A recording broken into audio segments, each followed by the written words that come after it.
오늘은 여름 성경학교 주간, 올 여름에는 우리 자녀들에게 교회에서 도대체 무엇을 가르치나, 어떤 내용들을 가르치는가, 그 주제를 우리 교우님들과 함께 묵상하고 이 주제를 설교하려고 합니다.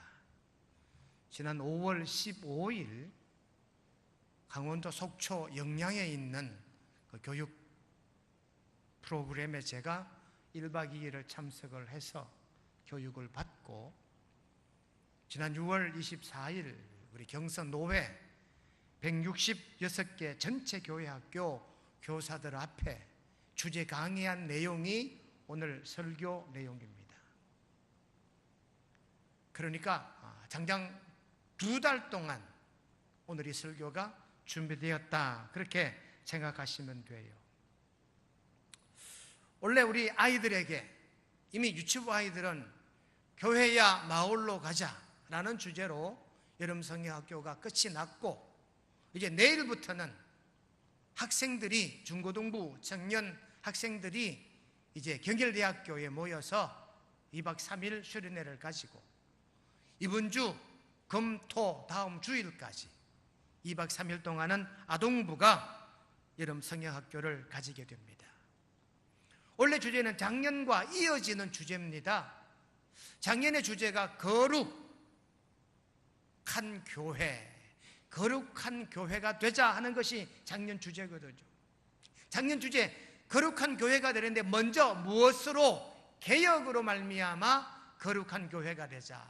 그래서 개혁, 다시 거룩한 교회로가 작년의 주제였습니다. 원래 주제가 작년과 이어져요.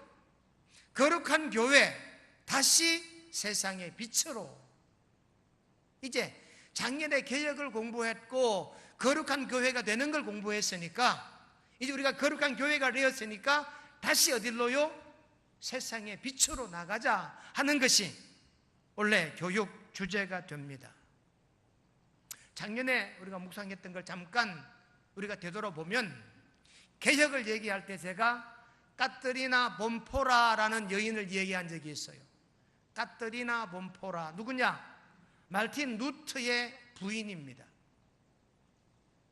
루트보다 16살 아래, 이 까뜨리나 본포라는 자기 남편이 자기보다 16살 나이가 많았어요.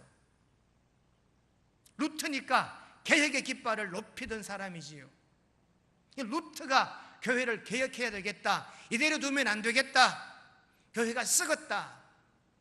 다시 말하면 교회가 썩은 게 아니라 교직자들이 썩은 거지요. 중세교회는요 엄청난 땅을 소유했어요. 중세교회는요 엄청난 권력을 가졌어요. 수도원 땅이, 자기 마을 전체가 수도원 땅이에요. 예컨대 외관 같은 경우에는 외관 전체 읍내, 외관 칠곡군 전체의 3분의 1 땅이 수도원 땅이에요. 3분의 1이 캠프 캐롤 미군 부대예요. 3분의 1이 외관 읍내예요. 수도원들이 이렇다는 말이지요.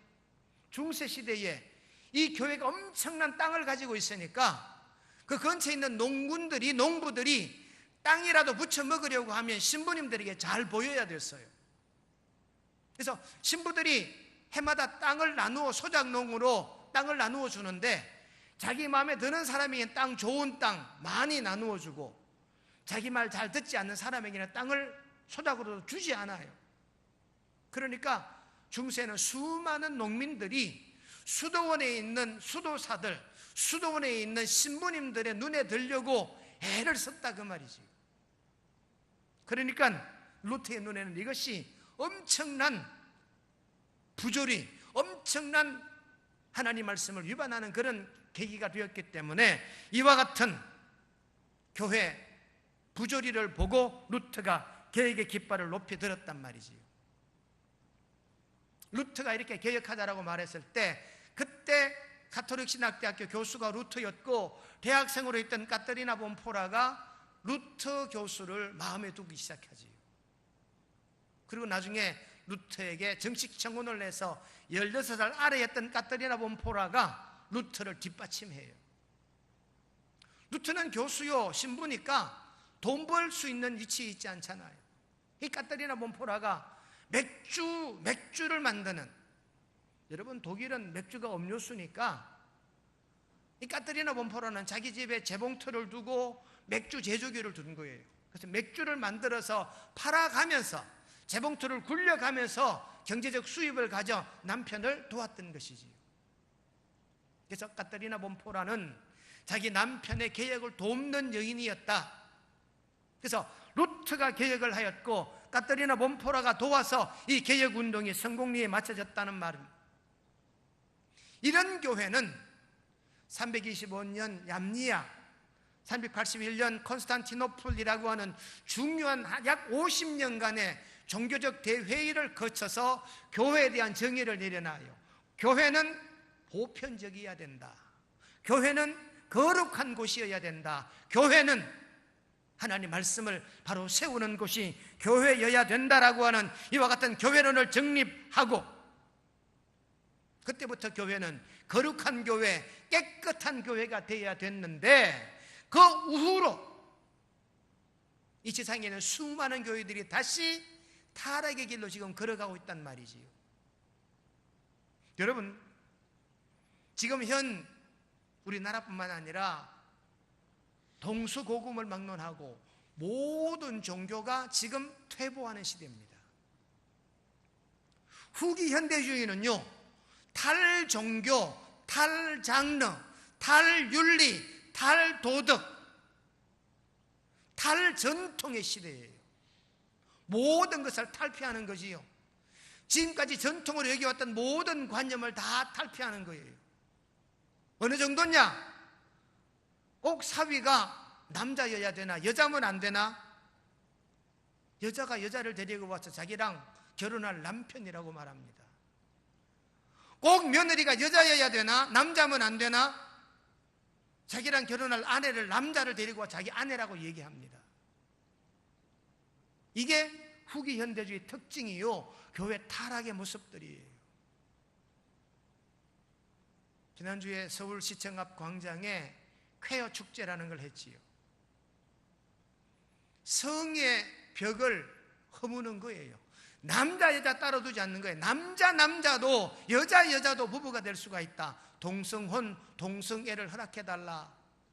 명목이 좋습니다. 성소수자. 소수자 그러니까 되게 약하게 보이지요. 여러분, 그것들 암 집단이에요. 이런 시대입니다. 이런 시대가 우리가 사는 시대라니까요. 다시 한번 교회가 앞장서서 개혁해야 되고, 다시 한번 교회가 앞장서서 세상을 변화시켜야 되는 줄로 깨닫게 되시기를 주님의 이름으로 축원합니다. 이 사실을 지적한 사람이 유발 하라리라고 하는 유명한 이스라엘 히브리 대학 교수지요. 유발 하라리 교수가 이렇게 말합니다. 호모 데우스라는 책을 통해서 우리가 사는 이 시대에는 인간이 하나님이 되는 시대다. 호모라는 말은 인간, 데우스란 말은 하나님이란 뜻이거든요. 작년 5월 14일 날 이 호모 데우스라는 책이 발간이 됐어요. 세계적으로 유명한 책이 됐습니다. 인간이 하나님이 되는 시대, 이게 우리가 사는 시대라 그 말이지. 이런 시대를 우리가 다시 한번 개혁해야 되고, 이런 시대를 우리가 다시 한번 거룩해야 된다라고 하는 것이 지난해 우리 교육의 중요한 정체성이었습니다. 이런 시대, 거룩이란 뭐냐?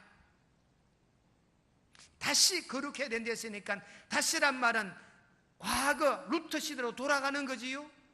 과거 초대교회 쪽으로 돌아간다는 말이지요. 거룩이란 말은 골라내다라는 뜻입니다. 거룩이란 말 뜻은 하기오스, 신약 성경에, 구약 성경에는 카도시, 코데시 이런 말을 쓰고 있어요. 하기오스나 카데시, 코데시 이 말은요, 골라내다. 여러 개 똑같은 것이 있는데 그 중에 좋은 걸 골라내는 거예요. 여러분, 골라내는데 나쁜 걸 골라낼 수도 있지요.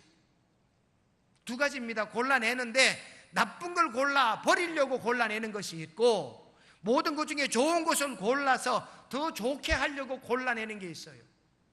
그러니 하기오스란 이 말은 많은 것 중에 좋은 것, 튼튼한 것, 깨끗한 것, 모양새도 이쁜 것, 이런 걸 따로 골라내는 것, 구별하는 거예요.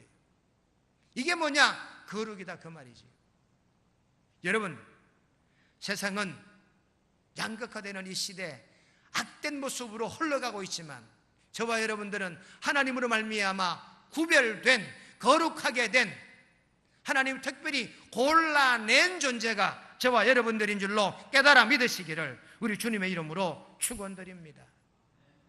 그러면서 제가 작년에 결론을 이렇게 내렸습니다. 거룩하게 된 성도는 성령의 열매를 가진 자다.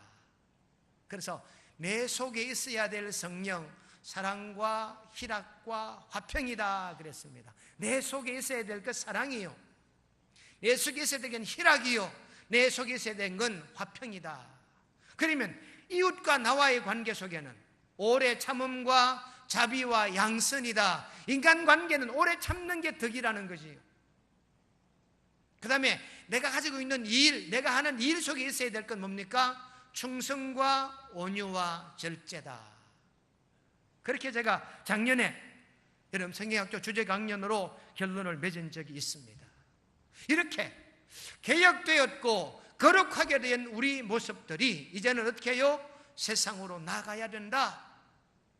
여러분, 우리가 나가야 하는 이 세상은요 결코 녹록지 않아요. 만만한 이 세상이 아니다, 그 말이지. 작년에 제가 우리 교단 교회 총수를 말할 때 8,843개 교회라 그랬습니다. 원래 우리 교단의 교회가요 8,984개, 수치로 말하면 141개 교회가 더 교회가 늘어났어요. 교회가 숫자가 140개 늘어났으니까 더 좋잖아요. 교인 총수가요 278만 9,102명에서 273만 명으로 떨어졌어요. 정확하게 5만 8,200명이 교인이 감소했어요. 이게 이율배반적이잖아요. 교회가 141개 늘어났으면 교인 수도 늘어나야 되는데 교인은 5만 8천 명이 떨어진 거예요. 우리 교회 같은 교회, 어린아이 500명 모이는 교회 120개 교회가 없어져 버렸다니까, 작년 한 해 동안. 생각해요 여러분, 5만 8천 명 교인이 감소했어요. 이런 현장이에요. 여러분, 우리가 나가는 세상은요 아이들이 이렇게 말합니다. 꼭 우리가 어른들한테 인사해야 되는 이유가 어디 있노? 젊다는 이유 때문에 노인한테 인사해야 되나? 노인들 우리한테 인사하면 안 되나? 이러고 덤벼대는 시대. 왜 우리가 담배 피면 안 되는데 꼭 어른만 담배 피란 법이 있나? 우리도 담배 필 수 있지. 여러분, 장르가 무너졌다니까요. 윤리가 무너졌다니까요. 세상의 모든 원칙이 무너져 있는 시대가 우리가 사는 이 시대다, 그 말이지요. 우리가 이것을 어떤 정치학적으로 말한다면 아담 스미스가 말했던 국부론, 여러분 아담 스미스라고 하는 유명한 영국의 경제학자입니다. 아담 스미스가 이렇게 말합니다. 이 세상은 두 가지 큰 지류가 있는데 하나는 성장 중심의 아담 스미스 이론, 분배 중심의 칼 막스 이론. 여러분, 우리가 사는 세상은 두 가지 문제가 있습니다. 성장에 급급한 나머지 낙오되는 사람이 있고, 분배를 잘 못함으로 말미암아 소외되는 계층이 있다는 거예요. 그래서 아담 스미스는 나라가 성장하려면 성장 중심으로 가야 된다. 민주주의 즉 바탕하에 성장 중심의 국부론, 아담 스미스가 말합니다. 두 번째, 분배 중심의 칼 막스 이론, 공산주의입니다. 공산주의 이론은 잘 나누어 가지는 거지요. 부자라고 많이 가질 거 뭐 있나? 가진 자가 빼앗아 가지고 가난한 자에게 나누어 주자. 이게 분배 중심의 칼 막스 이론이에요. 아담 스미스가 이미 100년 전에 국부론이라는 책을 통해서 이 이야기를 해놓았어요. 여러분, 성장 중심의 아담 스미스 이론도 단점이 있고요, 분배 중심의 칼 막스 이론도 단점이 있어요. 이와 같은 혼란한 시대입니다. 너무 성장 중심으로 가다 보니까 미처 잘 보듬지 못했던 계층이 있고요, 분배 중심으로 가다가 보니까 가진 자가 못 가진 자에게 빼앗기는 이러한 아픔이 있단 말이지요. 이 사회가 우리가 살고 있는 현 사회 현상들입니다. 이런 현상, 이런 우리들이 사는 이 세상 속으로 우리는 어떻게 해야 되느냐? 세상의 빛으로 그들에게 나아가야 된다. 오늘 성경 말씀을 보십시오. 예수님께서 하신 말씀입니다. 나는 세상의 빛이니 나를 따르는 자는 어둠에 다니지 아니하고 생명의 빛을 얻으리라. 예수님 말씀이에요. 나는 세상의 빛이다. 여러분, 우리도 예수님을 믿기 때문에 예수님처럼 세상에 빛되는 저와 여러분 되시기를 주님의 이름으로 축원드립니다. 그러면서 마태복음 17장 1절과 9절 말씀이 이번 교육 주제의 핵심이에요. 어떤 내용이 있느냐? 마태복음 17장 1절에 보시면 예수님께서 베드로와 야고보와 요한을 데리고 따로 높은 산에 올라가셨더니, 마태복음 17장 1절에는 높은 산에 올라가셨지요. 17장 9절을 보시면 그들이 산에서 내려올 때에, 17장 1절에는 예수님이 세 제자를 데리고 산으로 올라가셨어요. 얼마 동안 산 중에 산 꼭대기에 머무시다가 9절에 보니까 그들과 함께 내려오셨어요. 자, 이것이 원래 교육의 중요한 포인트입니다. 예수님이 베드로와 야고보, 요한을 데리고 산에 올라가셨다. 산이 어디냐? 교회라는 거지요. 우리가 올라가야 할 산이 어디냐? 교회라는 거지요.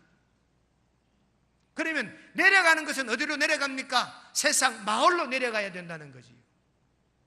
그래서 산에 올라와서 마태복음 17장 1절 말씀 보면 베드로와 야고보와 요한을 데리고 산에 올라오셨는데, 이 세 제자가 산 위에 올라와서 목격한 게 있어요. 예수님이 변화되는 모습입니다. 그리고 그곳에서 엘리야와 모세를 보았어요. 그리고 하는 말이, 여기에다가 초막셋을 짓고 여기 삽시다, 그렇게 말합니다. 그러니 예수님과 세 제자가 산 위에 올라가서 변화를 체험했다는 거지요. 구약의 선지자들을 봤다는 얘기지요. 그것이 너무나 좋았기 때문에 여기에 살자라고만 얘기합니다. 그러니 산 위에 올라가신 예수님과 세 제자가 산 위에서 변화를 체험하고 뭔가 준비한 다음에 산에서부터 내려오셨다. 내려오심으로 말미암아 어떤 일이 벌어지느냐? 산 아래에는 수많은 병자들이 있어요. 예수님과 제자들이 그 병자들을 고치고 치유하기 시작합니다. 세상으로 내려가 세상을 변화시키기 시작했다. 세상의 빛이 되었다, 그 말이지. 그러므로 오늘 우리가 먼저 묵상해야 될 첫 번째 단어가 뭐냐? 산 위로 올라가는 교회. 여러분, 여기에 교회는 우리입니다. 사람입니다. 교회는 보이는 교회가 있고 보이지 않는 교회가 있지요. 보이는 교회는 예배당입니다. 경원로 92 명성교회가 위치해 있는 교회. 보이지 않는 교회는 우리 교인들, 장로님, 권사님, 집사님, 우리 교인들은 보이지 않는 존재들이에요. 그러니까 우리가 교회니까 우리가 산 위로 교회로 올라와서 여기에서 어떻게 합니까? 훈련받고 연단받고 기도하고 변화되어야 된다는 거지.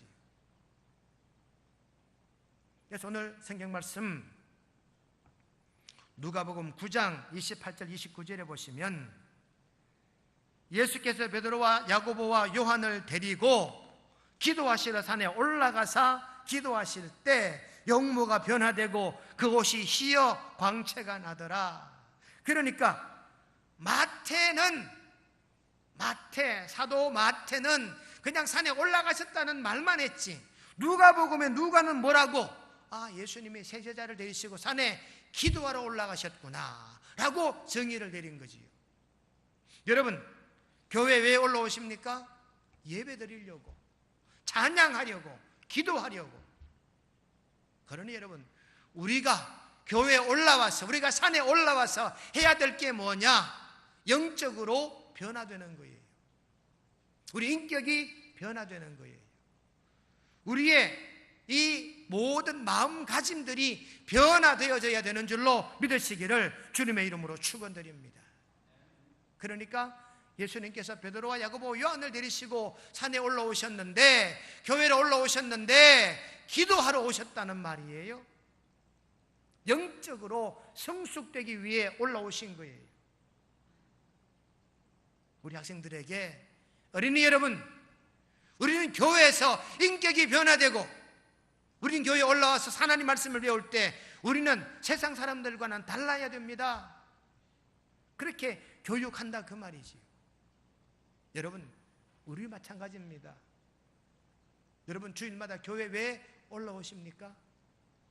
공예배를 정해놓고 왜 자꾸 교회로 올라오라 하실까요? 변화되게 하려고. 예수님께서 변화산에 올라가셔서 예수님께서 변화되셨다는 이 모습을 제자들이 직접 눈으로 목격해요. 예수님도 변화되신 그 산, 새 제자들도 변화되었던 그 성전, 저와 여러분도 이 성전으로 올라와 변화되고 기도하는 처소가 되기를 주님의 이름으로 축원드립니다. 누가복음 29절 말씀에 예수님께서 기도하실 때 용모가 변화되고 그 옷이 희어 광채가 나더라. 산에 올라왔으면 뭔가 인격이 달라져야 돼요. 교회에 올라왔으니까 무언가 마음가짐이, 말하는 것이, 행동하는 것이 달라야 돼요. 그런데 달라지지 않는 게 문제라는 거지요. 여러분, 베드로와 야고보와 요한은 예수님과 산에 올라가 변화됐어요. 우리도 주님의 성전에 올라와 변화되는 인격, 변화되는 영성, 우리의 변화되는 몸가짐, 마음가짐이 꼭 되시기를 주님의 이름으로 간절히 축원드립니다. 이렇게 변화되는 곳이 교회, 이렇게 뭔가 새 사람이 되는 것이 교회, 이렇게 거듭나는 곳이 교회여야 되는 줄로 깨닫게 되시기를 간절히 축원합니다. 그래서 우리가 교회 안에서 생활이요, 변화되는 사람들끼리 모임이에요. 그러니 우리끼리 상처를 주고받아서는 안 돼요. 우리끼리 시험을 주고받아서는 안 돼요. 요즘처럼 이렇게 더운 날씨잖아요. 지난해 제가 들은 얘기인데요, 포항의 어느 교회에서 직접 있었던 얘기래요. 몇 주 전부터 선풍기 때문에 자꾸 실갱이가 벌어진 거예요. 먼저 신 집사님 선풍기를 자기 앞으로 또 대놓고 이렇게 틀고 있으면 뒤에 앉은 권사님이 뒤에 와가지고 그걸 꺼버린대요. 그 집사님이 또 키면 권사님이 또 꺼버린대요. 이 집사님은 더워서 키는데 권사님은 추워서 끄는 거지요. 두 사람 말이 다 맞아요. 춥다는 권사님 말도 맞고 덥다는 집사님 말씀도 맞아요. 근데요, 이것 때문에 한 서너 주 실경기를 벌이다가 갑자기 예배 시간 앞에 있던 집사님 벌떡 일어나더니 선풍기를 확 밀어버리고 교회를 나가버리더래. 두 번 다시 그 집사님 교회를 안 오시더래요. 여러분, 이것이 교회가 아니에요. 추우면 조금 덧입을 옷을 가져오는 게 교회예요. 더우면 선풍기 가까이 앉는 게 정상이잖아요. 그런데요, 우리는 자기 중심이에요. 내가 추우면 꺼버려요. 내가 더우면 켜요. 곁에 있는 사람 배려 안 해요. 이게 우리네 산꼭대기에서 하는 행동들이라니까요. 이게 교회 안에 있는 우리들이 하는 행동이라니까요. 자기가 추우면 선풍기 없는 뒤쪽에 앉으면 되지. 자기가 바람이 싫으면 바람 안 나오는 곳을 좀 골라 앉으면 되지. 꼭 바람 앞에 앉아서 선풍기를 꺼버려요. 이게 여러분, 산꼭대기 교회에서 있어야 될 행동이 아니라니까요. 아, 집사님이 더우시니까 늘 선풍기 앞에 앉으시는구나. 나는 선풍기 앞에 앉으면 춥지라고 뒤쪽에 떨어져 앉으면 되잖아. 꼭 그 자리에 고집 피워서 앉은 뒤에 켜놓은 선풍기를 뒤에서 턱 꺼버려요. 여러분, 교회는 이런 곳이 아니에요. 교회는요, 천국의 삶을 연습하는 것이 교회잖아요. 곁에 있는 사람을 배려하고 곁에 있는 사람을 헤아려주는 교회, 이것이 우리 구미명성교회가 되어져야 되는 줄로 깨달아 믿으시기를 주님의 이름으로 축원드립니다. 두 번째, 산꼭대기에 올라왔던 예수님과 세 제자들이 9절에 보니까 내려올 때 다시 산 밑으로 내려갑니다. 왜요? 세상을 변화시키려고. 세상에 나가 빛된 삶을 모본으로 보여드리기 위해서. 그래서 마태복음 5장 14절에 너희는 세상의 빛이라 그랬고요, 요한복음 8장 12절 오늘 본문에 나는 세상의 빛이라 그랬고요, 요한복음 9장 5절 말씀에도 나는 세상의 빛이로다 그렇게 말씀하시고 계십니다. 그래서 산 위에서 변화된 예수님과 제자들이 산 아래로 내려와서 한 일, 첫째 복음을 선포해요. 믿지 않는 자들에게 예수는 메시아다, 예수님은 우리의 삶의 구원자이시다, 복음을 선포해요. 그리고 뭐합니까? 헐벗고 굶주리고 가난한 병자들을 찾아가 그들을 치료하고 그들의 사용한 것을 공개합니다. 이게 변화된 제자, 변화된 성도들이 세상 속에 나가야 할 삶의 모습이다, 그 말이지. 예수님께서 제자와 함께 병자들을 찾아가 그들을 치료하시고 그들의 아픈 모습을 회복시켜 주시는 것이 산꼭대기에 올라가서 내려온 자들이 해야 할 일들이다. 심지어 사단 마귀들을 쫓아내는 일을 예수님이 하시지요. 그러니 여러분, 다시 세상의 빛으로, 이 말은 우리가 교회에 올라와서 인격과 영성이 성숙하게 된 다음에 세상으로 내려가서 세상 속에 있는 사람들에게, 그들에게 사용할 것, 필요한 것, 아픔, 상처, 이런 것들을 치료하고 회복시켜주는 이 일을 저와 여러분들이 꼭 하게 되시기를 주님의 이름으로 간절히 축원드립니다. 인생 레슨이라고 하는 지구촌교 이동원 목사님의 이 글 속에 이런 내용이 나와요. 마샤 에번슨이라고 하는 10살 먹은 소녀가 있어요. 마샬 에번슨이라는 이 아이가 마을에 나가 놀다가 이상한 병을 얻어요. 이상한 병을 얻었는데 신경 조직이 잘못되어서 이 안면이 조금씩 틀어지는 거지요. 10살 먹은 이 아이가 얼마나 이게 상처가 됐겠어요. 그 다음부터는 바깥에 나가려 하질 않아요. 3년 동안 이 마샬 에번슨이 집 안에만 머물러 있습니다. 어머니가 자꾸 나가 놀아라 그래도 나가 놀지를 못하지. 왜요? 자기 또래 아이들과 자기가 다르니까. 신경 조직이 마비가 되니까 자꾸 입과 눈이 삐뚤어져 있단 말이에요. 그러니까 어머니가 아무리 너가 나가서 남자친구도 사귀고 여자친구도 사귀고 같이 놀아라, 못 나가는 거지. 근데 어느 날 마샬 에번슨, 이 어린 13살 먹은 소녀 앞으로 예쁜 꽃다발 하나가 배달되어 와요. 그러면서 마샬 에번슨, 나는 너를 지켜보고 있는데 나는 넌 참 보고 싶단다. 이런 꽃다발과 함께 작은 쪽지 편지가 그 꽃다발 속에 꽂혀 있지. 마샬 에번슨이 3년 동안 좌절하고 낙심했던 이 딸아이가 꽃 한 송이를 받고 얼굴이 조금 달라졌어요. 그 다음부터 거의 매달 한 번씩 꽃이 자꾸 집으로 배달이 되는 거지. 근데 마샬 에번슨, 이 어린 소녀가 꽃을 보고 쪽지 글을 읽을 때마다 점점 표정이 밝아지는 걸 발견합니다. 그리고 났더니 이 꽃 때문에 이 아이가 조금씩 변화되고 자신을 가지면서 바깥에 나가 친구들을 사귀기 시작하더라는 거지. 그런 과정에 이 얼굴도 낫게 되고 또 다른 남자친구를 만나서 나이가 들어 결혼도 하게 돼요. 그런데 이 마샬 에번슨이 늘 궁금증이 뭐냐? 누가 꽃을 보내줬느냐? 누굴까? 자기 그런 남편에게 당신이 어릴 적부터 꽃을 보내주실 때 자기 남편은 아니래요. 누가 꽃을 보내는지 아무도 모르지요. 마샬 에번슨이 결혼한 다음에 아이를 하나 낳고 얼마 지나지 않을 때까지 계속 꽃이 배달되어 오다가 자기 어머니가 돌아가시자 꽃배달이 멈춘 거예요. 결국 마샬 에번슨이 지금까지 꽃을 보내준 사람이 누군지 압니까? 어머니였다는 사실을 아는 거지. 제가 무엇을 얘기하려고 하느냐? 여러분, 내 가족이든 내 이웃이든 우리는 이 세상 속에 나가 그들의 상처를 치유하고 그들을 회복시켜줘야 할 의무가 저와 여러분들에게 있는 줄로 깨달아 믿으시기를 주님의 이름으로 축원드립니다. 어떤 아버지가 중학교 다니는 자기 아들 녀석이 담배 핀 것을 발견을 했어요. 이 아들 녀석이 이제 야단 났다, 큰일 났다, 아버지가 크게 화내실 것 같다. 근데 의외로 아버지가 아무 반응이 없으시는 거예요.